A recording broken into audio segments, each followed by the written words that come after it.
What's going on, guys? It's Brad from Headbangers Podcasts. Today we've got Øystein from Borknagar on the podcasts. Obviously, Borknagar, big household name in the black metal scene, but they've ventured out much further than that since then. We've had a great conversation about all things the band. They've got the new album, The Fall, coming out, and we get to dissect that a little. It's a lot about freedom. It's a lot about expressing yourself. And it's been great to talk about it, as well as, just how Einstein views life, in the sense of freedom. He's a big fan of nature. And, we get to talk about a few little nerdy things in there as well. But yeah, I hope you enjoy the episodes. If you are watching on YouTube, don't forget to give it a like and subscribe. If you listen on streaming service, don't forget to give us a rating. Does help us out in the algorithm. And without further ado, here's the episode.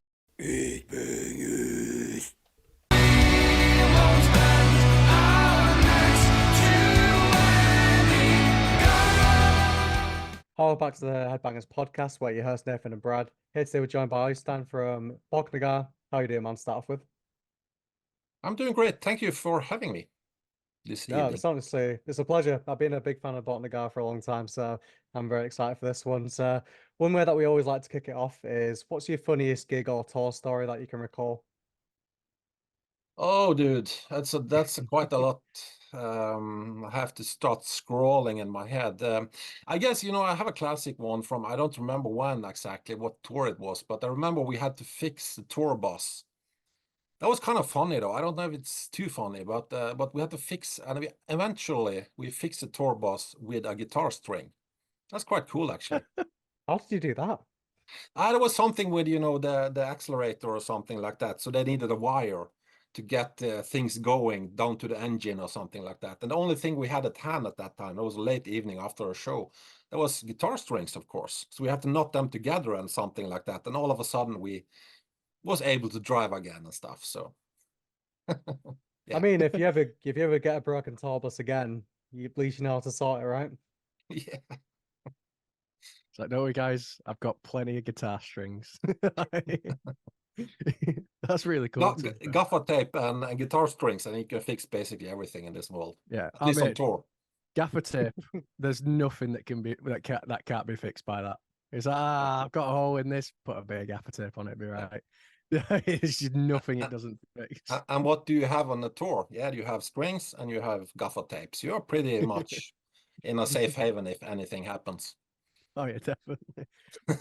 One thing I wanted to ask you guys as well is like, what I feel like separates you the most musically from like other black metal bands is your use of like these really, really powerful choruses. And I've noticed that over the years it's become more prevalent in the songwriting. Can you sort of take us through like if that was like a conscious thing when you've been writing, or is it been something that's gradually built up over the years?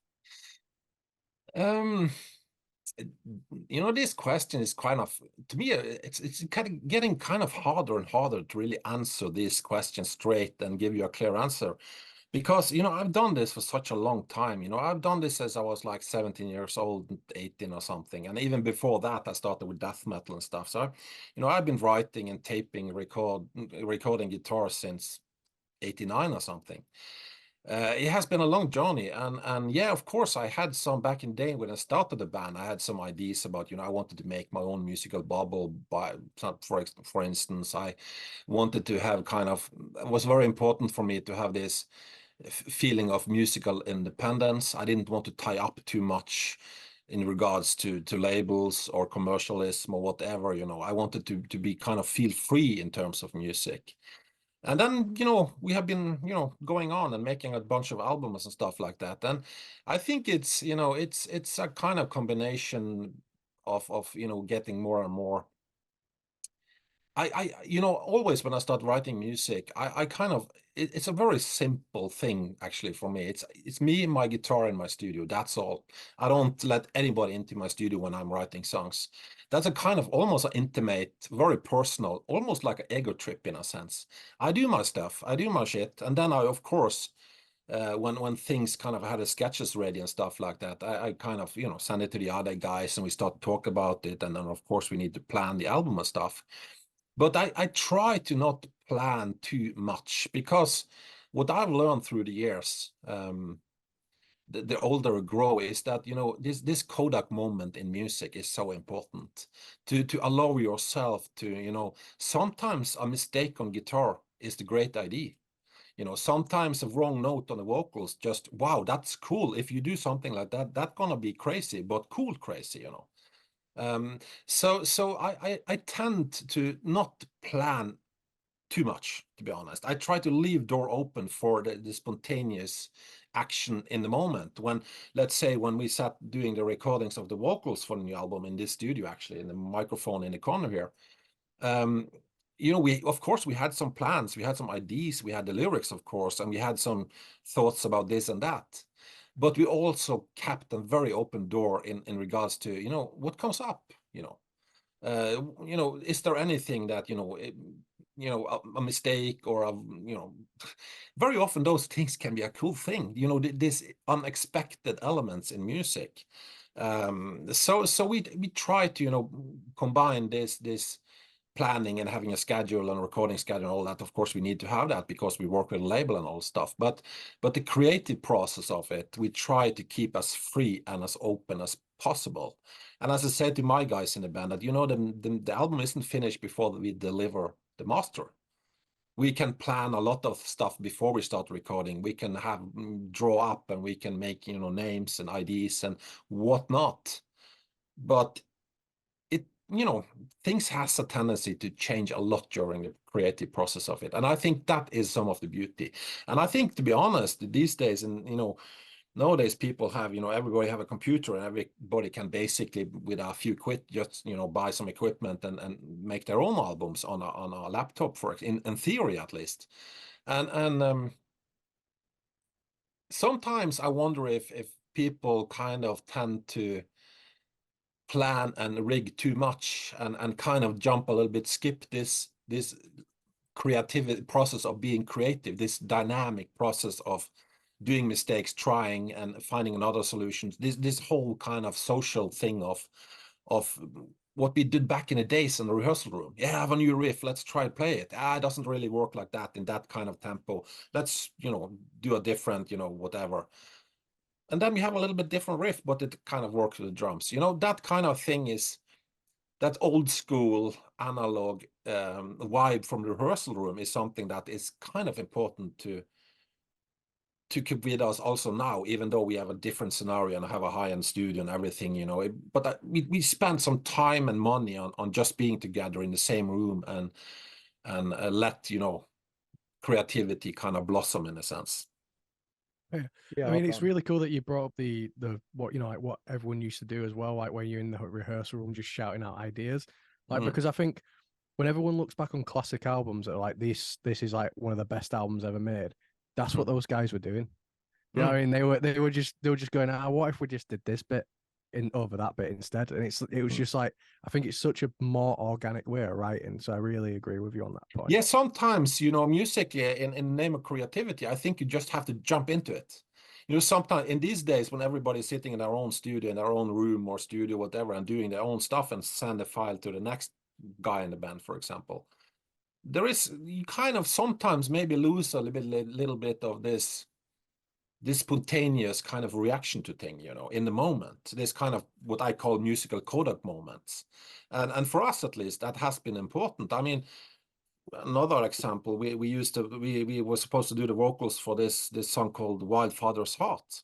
And of course, we all know in the band, me and Lars and Simon that was working on this here in studio, we know that, you know, we know what people expect from us. I mean, we could easily have done, you know, typical Simon vocals, you know, with his lines, and everybody would, yeah, sure, cool, awesome.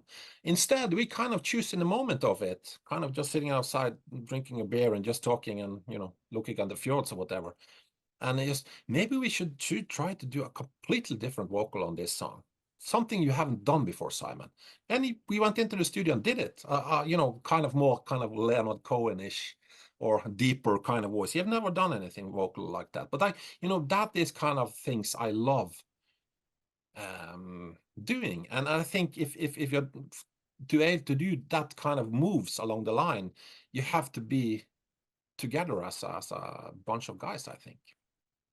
Yeah, super cool. And I think like when I think of Borknagar, I've listened to a ton of your albums, like, I've listened to interviews. Like there's a sense of like being free with Borknagar that comes through in like the music and just in what you said about the writing, but also in like the lyrical themes as well. Like if we go into the new album Fall, you've said it's about the mysteries of life and self-discovery and those kind of concepts.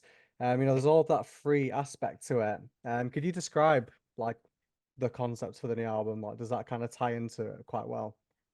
Yeah, definitely. I mean, I think that's an underlying kind of red line through the whole thing, the whole discography we have done. But as I said to you, I had this very strong notion when I started the band that, I want to be musically independent. And I mean that in different ways. Of course, first and foremost, that, I want to make whatever music I want to make. And nobody going to tell me what kind of music I'm going to make. People have tried through the history, record company and whatnot, you should maybe have some, women on the cover or boobs on the cover to sell more records. No, it's not happening because Is that a true it's just story? not. Really? Yeah, that's true story. Wow. Actually, true story. It was I don't remember what album that was, but that was like kind of somebody in yeah told her, yeah, you should probably hype the record. You should probably have some naked women on the cover and stuff. And I was like, no, it's not happening. And when we signed to Century Media, I remember I had a first meeting with the at that time the CEO of Century Media. He was like, yeah, you should, and he showed me a big poster of Dimmy Borgir with swords and corpse paint and stuff like that. And I was like, yeah, I see, cool, but I'm not going to do that. Yeah, but they sell a lot of records. I was, yeah, but it's not me. It's not happening. Yeah, but so it's it's the way it is, and by now everybody have learned that it's there is no use to try to push me in any direction or anything like that. But my fundamental point is that yes, freedom to me is extremely important in life in general, but also music in general. To me, it's music is kind of in this world, and maybe especially these days with wars going on in Europe and we have climate crisis going on and pandemics and probably even worse pandemics in future coming, who knows. I think that for me, music is such a peaceful and nice place to kind of escape everything and be in my own world, do my own stuff, my own rules and all that stuff. So this notion of freedom and finding your own kind of optimal situation or position or put full potential or whatnot, that is kind of some of the core values of the band, I would say. I've also the same thing I've kind of in regards to the musicians in the band as well, the other guys. I've always had this idea about it. They should be able to use their full potential, not just to fit into a concept or something I want them to do or something like that. I kind of give them a white sheet and come on, give me the best you have, kind of thing. And let's see where it kind of ends. And I think this kind of freedom has different layers, but of course musically it's the musical freedom, but also kind of is a mental thing, I think, how you approach life, how you approach music and all that stuff, and for me that is, this curiosity. Let me say it in another way. I've always kind of, rather than a musical entertainer, I've never regarded myself as an entertainer. I would never, if people asked me when I was 15 years old, do you want to be an entertainer when you get old? I would say no, never. I don't see myself as an entertainer of any sort, really, but I rather see myself as an musical adventurer, if that makes any sense. And I rather, invite people into the music to find their own depth and whatever in the music than, being a static entertainer. Here is, the answer to everything. Here is my story. You better follow it or like it or not, It's, we have a kind of a broader approach, I think. I've always had this very kind of idea about music should be universal in a sense, should be above religion, should be above, politics, should be above, this sort of mundane human kind of constructions. I want music to be something. Yeah, I'm not a religious person. I've never been. I'm a hardcore atheist. But if there is anything religious in my world, that is my music, if that makes any sense. And I think, that kind of notion is something that to me is very important. And I think it shines through in the lyrics and the music and everything.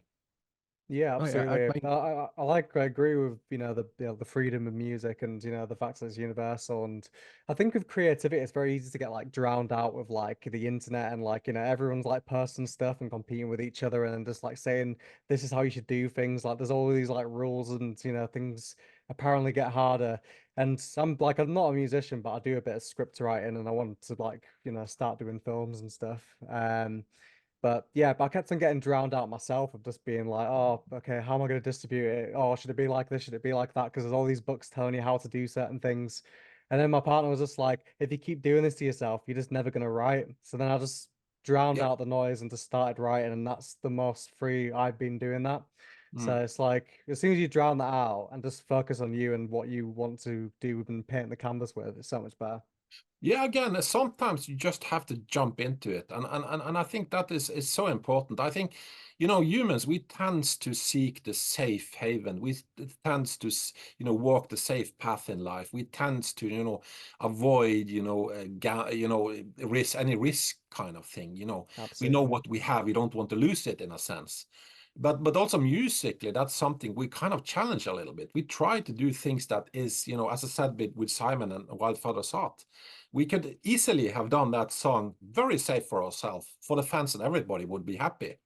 But we rather, take a little bit more risky solution on that one, because we wanted to challenge things a little bit, challenge ourselves first and foremost. But you also want to challenge the audience a little bit. And I think that kind of attitude, when being creative and doing music like I do, you have to be willing to kind of take some risk. You have to just jump into it and do something and see what happens. Sometimes you make plans, sometimes you make your sketches, sometimes you have to do because and that, but at least to me it's very important to keep this have an open attitude to whatever that comes around, in a oh sense. yeah, I completely agree with that. With the band that I work with at the moment, the guitarist, I get on with him because he does stuff like that. Where it's like, why have we just tried this? He goes, yeah, I don't know how it's gonna sound, but I'll do it. And Hmm. I love that.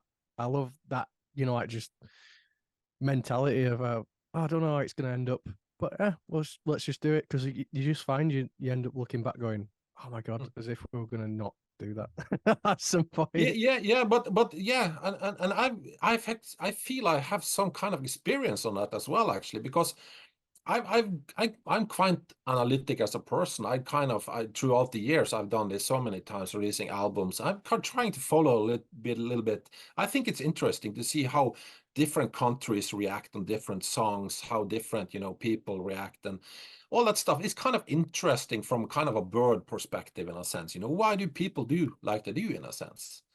And I kind of lost my point here now all of a sudden, but yeah, fuck. Um, yeah, I forgot it. Sorry, guys. No worries, no worries. That's absolutely fine. One thing I wanted to ask you as well is, I know that a lot of the lyrical themes are based around obviously Nordic culture and the environments around that. How do you sort of inspire yourself when you're in writing process to actually go through that and sort of set yourself in those environments? Do you normally just go like for like a hike or something like that? Yeah, I kind of do. I live on the country still, and I still do, even though people have tried to get me to move to Oslo or to Bergen, because it's in Oslo things is happening, the music business and everything. But no, to me, some of the secret sauce is actually kind of living like I kind of preach, in a sense, if that makes any sense. I live on the countryside, and I would never. I 2 days in a city and I'm depressed guy. I need to get some help or something. I need to live outside, by myself. I need to have a garden where I can just be alone. The peace, the silence, just me and the forest, so to speak. So yeah, that is for me very important, and I somehow always tried to kind of capture that notion, in a sense.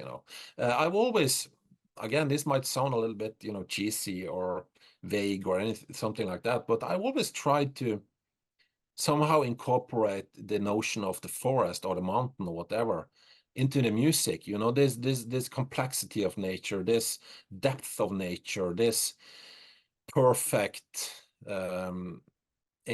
what can I say, imperfection of nature in a sense. If you walk, I have a trail I walk behind my studio here, a couple of days a week, I guess. Depends a little bit, but each and every time is a new experience for me. Even though I've walked this path so many times, there is a different bird, there is a different climate, you know, different part of the year. Some days it's rainy, other days it's sunny. Yesterday it was snowing, for example, and that is kind of this diversity, this complexity, these layers of things going on. That is something I want to pull into my music somehow, if you get my point. The same manner that if you listen to one song one day, you get some kind of experience. Yeah, it was a sunny day, or that kind of bird go, you know, whatever happening. But the next day, maybe it's a little bit different. Maybe it's dark. Maybe it's, you know, a deer, you know, running by or something like that. You get a different experience. And even though music is static, it's actually printed on a CD, and that is what you get, you know, if you buy a CD. I want the music to have this rich complexity and texture that it kind of invites you to dig deeper if you want to. I mean, you can listen to my music as a background music and drinking some beers and having a good time with the boys, but you could also sit down, you know, with a headset just by yourself, a little whiskey maybe, and then just drift away and dig deep into the music and lyrics if you want to, you know. That kind of openness, that kind of richness, that kind of texture is something I think I'm inspired by the nature and the notion of being in nature, because that is kind of the feeling I sometimes get, you know. I don't know if it makes sense, but that's Oh, the No, mentality that behind absolutely, it. makes yeah. complete sense. Like I feel very much the same when it comes to, like, nature. Like I have this very genuine idea about, you know, or very kind of strong idea about music should not be static. Hmm. Music should be alive, but once you print a CD or print a vinyl, it is static, you know. That's why I need to do something with this music to make it come alive, even though it's printed on a static format, if you get my point. It might sound absurd, but it's at least the mentality behind it, though. No, no, absolutely. Like when I listen to Borknagar, like it's my favorite thing about it is just the immersive atmosphere that you get from it. Like I could be walking to work or like sat at home, but when I'm listening to you guys, it's like I feel transported to like, that kind of, Nordic landscape. And, I've never been to Norway, but I imagine I get the feeling from the music. It's strange, like I've listened to Up North, I'm listening to Winter Thrice, like, all these amazing tracks. Like it's just such an immersive experience. And so I think that's the great thing about music is that no matter where you are, you're transported somewhere else for like a set amount of time. It's so cool. Mm. Mm. And you guys do it so well. Thank you, sir. Thank you. I also agree with Brad, and I think, like, one interesting quality that you guys had as well is, like, when I listen to an album, I normally know when the songs are like skipping to the next song, but with this, it just kind of, like, I was just kind of lost in it. I was like, because I was just listening to it, and it didn't feel like unnatural for it to go to the next song or anything like that. It felt very organic to listen to, and then before I knew it, I'm like, I'm at the end of the album, and it's very rare when you got an album full of 8-minute and 6-minute songs that it's like that. But I thought you guys handle that really Yeah, well and and do you that know, really well. I completely, and that is something I've been kind of striving for. I mean, not striving in the traditional sense, but that is kind of the feedback I love to hear. Thank you, guys. Because I think, it's for me the last couple of, like, let's say 10, 15 years, I've, spent a lot of time and money on building my own high-end studio here, and actually extremely expensive monitors from So UK, cool. which is like more expensive than my car though. But anyway. PMC, but I've spent so much time, to try to what can I say? Um, not only be a guitarist and a composer and a lyricist, but also to get a more firm grip of the whole thing, Back in the day, the early days when I did the first albums, one of my frustration was that, if I was a painter, I painted a picture and I would put it on a wall, maybe somebody gonna help me to frame the picture, but otherwise, when people watch the painting, that's my hand. That's my hand. I've done that. You couldn't say the same back in the 90s when we did an album. I had a vision, I had an idea about an album, how it should sound and how it should be received. But we depended on the budget, the studio, if the engineer at the studio had a good or a bad day, you know, all those things, that kind of obstacles in my mind. So I've spent so many years lately, you know, building myself up and trying to also involve into to marry this producing perspective together with me being a guitarist and lyricist, you know. So I've been very focused on maybe a little bit nerdy on it, but you know, trying to learn myself how to make music that kind of keeps the brain alive in a sense, or awake in a sense, the more correctly to say, because we all know by science that that's one of the reasons why big singles on the radio is like 250, 3 minutes long. That's because we know that the human brain don't usually maintain focus more than 2 minutes or something like that. So you have to put everything on in the first 2 minutes of the song to make sure that people actually listen to the song. But there is tricks, you know. There is mental tricks you can do, psychoacoustic, you know, things and stuff like that. Those things is something that I find very interesting, you know, how to make a song on 10 minutes, for example, latest song on the last album, this Northward song, which is a huge song. It's 10 minutes. It's a long as, you know, but it's still have this kind of ups and downs, diversity, that, you know, it kind of maintain the focus in a sense. I hope that's at least my intention, that it doesn't feel like 10 minutes, but it's still 10 minutes song. So there's a lot of tricks you can do, both when it comes to composing, but also when it comes to sound engineering, so to speak. Oh yeah, Do no, you think like I think you absolutely nailed it, because I've listened to some 10-minute, 8-minute songs where I'm like, I've known that is 8 minutes. Mm. The songs I've listened to you guys from Muse, is I could not tell when I listened to it. I was just listening on, getting on with work, and I was just like, wow, Yeah, because a I'm all lot the of way through the album. yeah, because a lot of, you know, I've also heard 10 minutes music, our songs, which is 10 minutes. And of course, like bands like Pink Floyd and those is like, yeah, my favorite bands, no problem. But there is a lot of bands that try to do that, but they get lost into repetition sometimes, you know. There is no progress, there is no kind of life to it. It's just, instead of playing the riff 2 times, they play it 8 times. Let's say, for example, it's a stupid example, but that's a static way of doing it. But there, you know, there is a lot of ways and ideas, and it's all about musicality at the end of the day. And I think that, you know, back in the 50s when Beatles came around, I think Beatles was one of the first big bands that actually wrote their songs themselves. Before that, like Elvis Presley and a lot of bands, big artists back in the 50s, 60s, they didn't write their song themselves even, you know.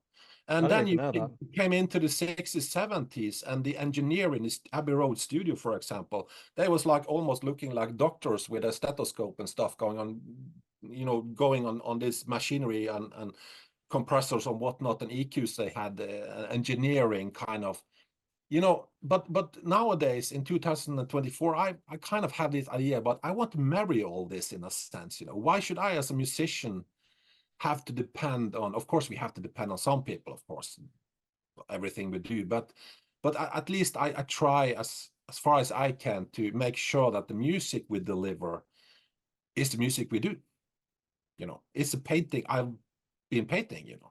It's not fake, it's not changed a lot, it's not that, this and that. But yeah, it's one of those wild ideas I have, I guess. That's super cool. So obviously 30 years of Borknagar. How do you feel like, you know, starting the band 30 years ago to, you know, where you are now? How do you feel like the scene's changed around you? Do you think like it's changed better, worse? Do you think that it's progressed a lot in a good way or a bad way? Like, what are your thoughts on that? You know, I'm a guy who basically lean forward, and I welcome future. I'm not afraid for change. I mean, there is a lot of humans, in my opinion, that, you know, it's a bit scared of new things and changing, and everything was supposed to, you know, should be like it's always been and stuff. I'm not that kind of guy. I kind of, and I also promised my daughter, which is kind of studying computer engineering these days, that you have to be, you know, positive in regards to technology and stuff. So I try to be. I think there is a lot of positivity about, everything that is going on, the technology and the digital age and all that, YouTube and Spotify. But as with everything in this world, there is also a flip side to it, I guess. And of course, we all know the flip side of Spotify. I mean, damn, a lot of money go through that system, but pretty much nothing to the musicians, though. But that's another discussion, I guess. What I miss sometimes about the old days, to be honest, and I talked briefly about it before, is the fact that, I remember back in early 90s, mid 90s, when, this black metal thing kind of rose in Norway. Everybody was hanging. It was a handful of people hanging around on the same pubs. We didn't have any smartphone. We didn't have anything, basically. We were sitting around, drinking beer, having a good time, and talking about the music, a very organic way of, yeah, we have a new song. We just came from rehearsal room, and yeah, but we couldn't play it on the phone, or we couldn't show the new cover on the smartphone, anything like that. Everything was kind of a little bit more mystical in a sense. There was more tension in the thing because we didn't know. I remember we heard about a band in Oslo called Emperor. I was like, wow, I've heard that they are really great, but none of us had heard about the band before one of the guys got hold of a demo or something like that back in the day. But that kind of tension, that kind of mystery, that kind of organic social dynamics, that was had some kind of quality to it, definitely. I miss that a little bit sometimes, just talking about music, fellas, the big words that just sitting around drinking beer and talking, big thoughts about music and, all that kind of almost like a little bit like role playing in a sense. But I guess you get my point. Like the camaraderie That is of it. kind of what? Like the camaraderie of it, like, Yeah, the hanging out. camaraderie, Yeah. call it whatever you want to. This very physical, this hanging around, talking and describing my music, the new song we have just rehearsed. How did I describe that song to a guy that wasn't at the rehearsal place, for example? That was a really cool riff, and it went like something like this, and he was like, "Okay, that's cool, man." You had this kind of very cool dynamics back in the days. I miss that a little bit sometimes, but otherwise, I think the technology and everything is definitely on our side. I mean, it was much more expensive, was much more work back in the day to even be able to record a demo. Nowadays it's quite simple because if you have a computer and you have a sound card or something, you can get going basically. And you have, possibility of exposure through YouTube channels and Spotify and all that. I have to spend all my money when I was a kid sending demos to all countries in the world. I remember at one point I had to go to the local post office and get a bag with all the the mails from all around the globe, and I was probably keeping that post office alive for 10 years or something like that, just me. It was insane amount of letters and flyers and cassettes and whatnot. So it was kind of a lifestyle. I kind of miss those days a little bit sometimes, but then I very soon remember that it's so much more easy today with internet and broadband, and you can just send a file to the next guy, and you can show everything on a smartphone whenever you want to, and you can play off the new song to your friend or something on the pub, or a lot of good things as well.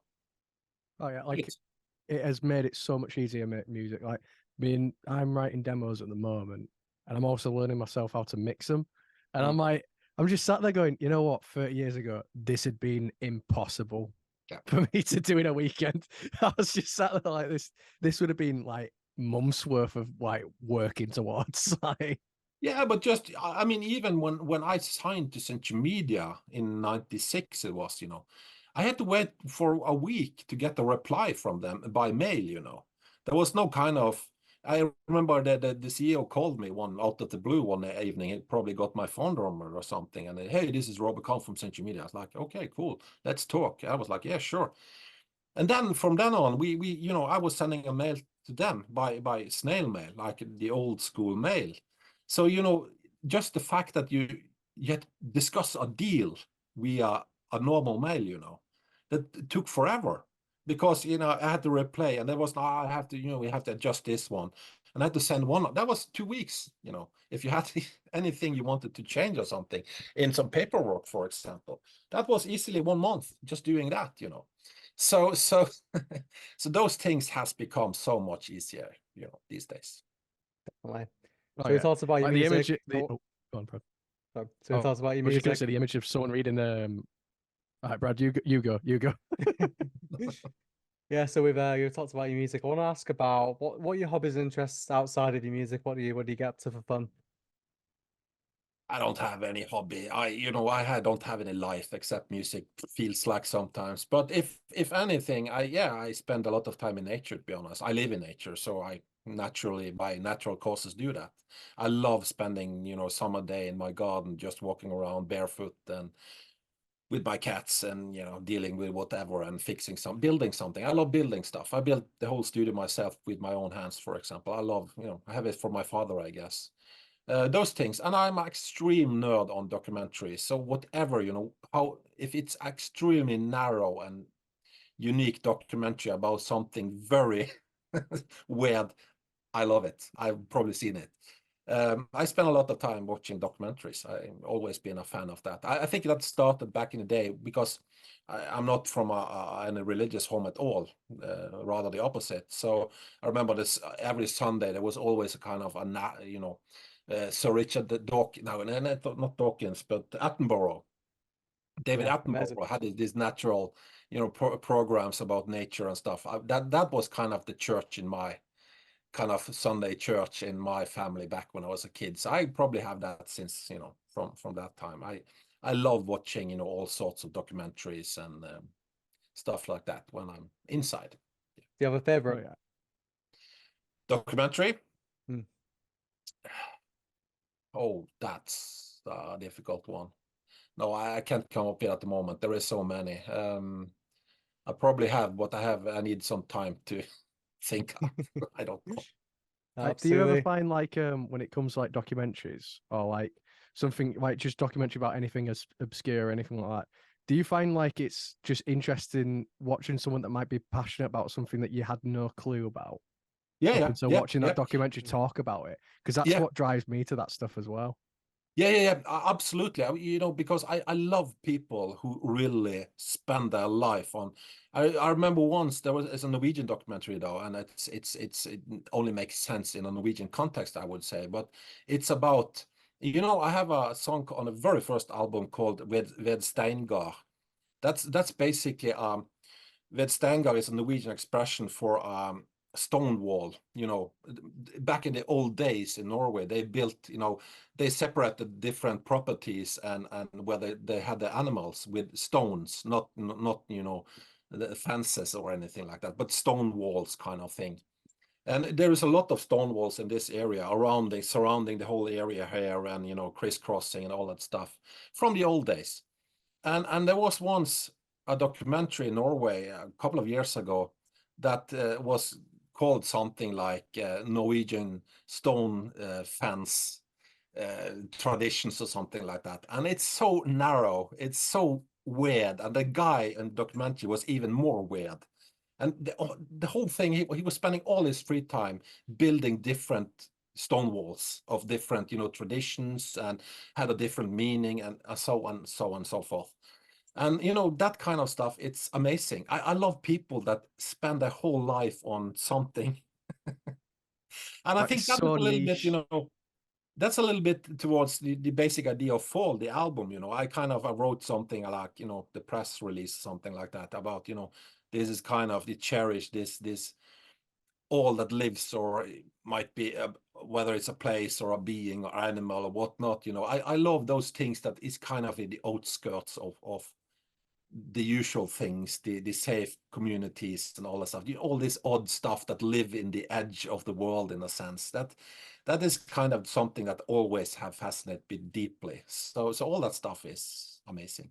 Yeah, it's Oh, yeah. super I cool. remember Like if you finding watch like a documentary, like there's you might think someday, oh, the world's like boring, it's so mundane, and then you watch a documentary and there's just strange people all the time doing like cool little quirky things, and it's like kind of makes you feel more positive sometimes about the world, right? Yeah, but you know, to me, that is some of the beauty in this world. I love Absolutely. diversity. I mean, I think that, you know, my nightmare to turn it around. I mean, if everybody behaved the same and looked the same and did the same thing, damn, that would be a nightmare.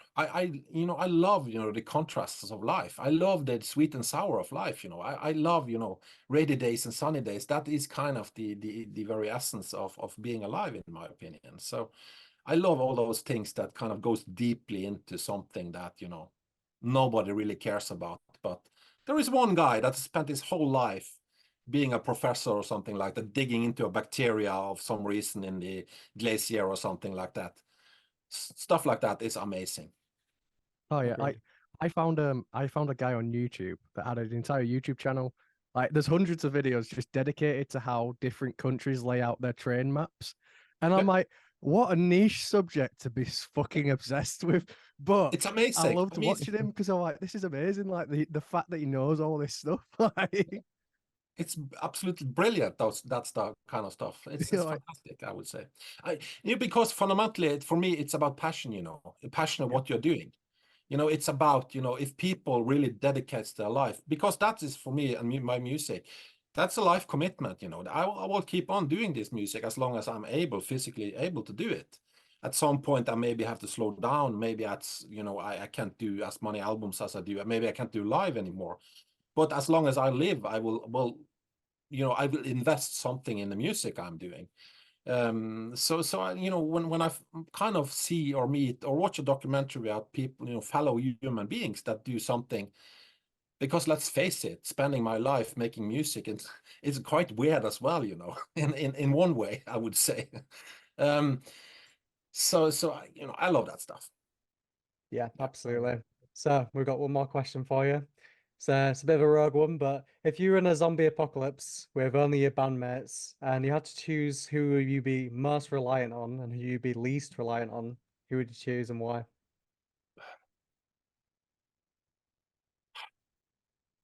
I'm not sure if I get the question, to be honest.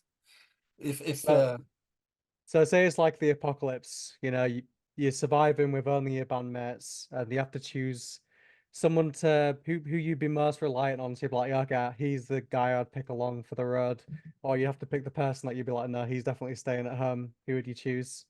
in my band, Yeah, oh, dude. I mean, you can build houses, so I think I hope people would pick you, but you know, I'm interested to see who you'd pick from the band. I can't say. I mean, we are quite different people, but we also align very much in the music. We are a good bunch of good friends. We have different qualities, and I think I can't say. I'm sorry, but I don't know. I mean, maybe for the historical reasons, maybe Simon, vocalist, because I've known him for the longest. And I mean, I totally trust him with my kids' lives and all that stuff. So, you know, maybe, but it doesn't rule out the other guys because they are equally cool guys and good friends of mine. But, you know, me and Simon has the history since 96 or something like that. So, Yeah, got the brotherhood. Yeah, lovely, yeah, old brotherhood. amazing. Yeah, well, thank you so much for coming on. Like I said, been a massive fan for a long time. I can't wait to listen to Fall. It's been a long 5 years since True North. I felt every moment, but I'm much excited. I'm loving the singles, and I hope that you guys will come do a UK tour soon because I was meant to see you twice, and then obviously damn pandemic ruined both times. So I'm hoping soon I'll finally get to see Borknagar.